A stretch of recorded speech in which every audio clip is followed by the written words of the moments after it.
കോതമംഗലത്തെ മന്തി കഴിച്ച് മടുത്തവർക്ക് വെറൈറ്റി മന്തികളുമായിട്ട് പുതിയൊരു സ്പോട്ട്, അത് നമ്മുടെ സ്വന്തം കോതമംഗലത്ത് കുരുവിപ്പാലത്തിനടുത്ത്. വെറൈറ്റി മന്തി കഴിക്കാൻ തോന്നുന്നുണ്ടോ? നമ്മുടെ സ്വന്തം കോതമംഗലത്തുള്ള അൽബാബിലേക്ക് പോരെ. നമ്മൾ ചെന്ന ടൈമിൽ ആ കുഴിയിൽ നിന്ന് കുഴിമന്തിയൊക്കെ അങ്ങ് എടുക്കുന്നേ ഉള്ളായിരുന്നു കേട്ടോ.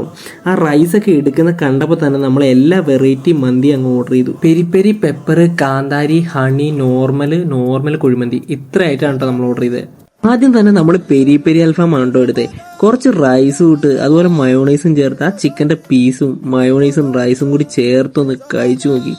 എൻ്റെ മോനെ ഒരു രക്ഷയില്ല കേട്ടോ, അടിപൊളി ഐറ്റം. പിന്നെ നമ്മുടെ കാന്താരി അൽഫാം കുറച്ച് മയോണൈസും ആ റൈസൊക്കെ ചേർത്തൊന്ന് മിക്സ് ചെയ്തിട്ട് കഴിച്ചു നോക്കണം മോനെ, ഒരു രക്ഷയില്ല. പിന്നെ ഇവരുടെ കുഴിമന്തി ആ മയോണൈസും ആ ചട്നിയൊക്കെ ചേർത്തൊന്ന് കഴിച്ചു നോക്കണം. ആ ചിക്കൻ്റെ പീസൊക്കെ ഉണ്ടല്ലോ കുഴിമന്തിയുടെ, ശരിക്കും പൂ പോലെ അങ്ങ് അടർന്നു പോകണം, അത്രയും സോഫ്റ്റ്.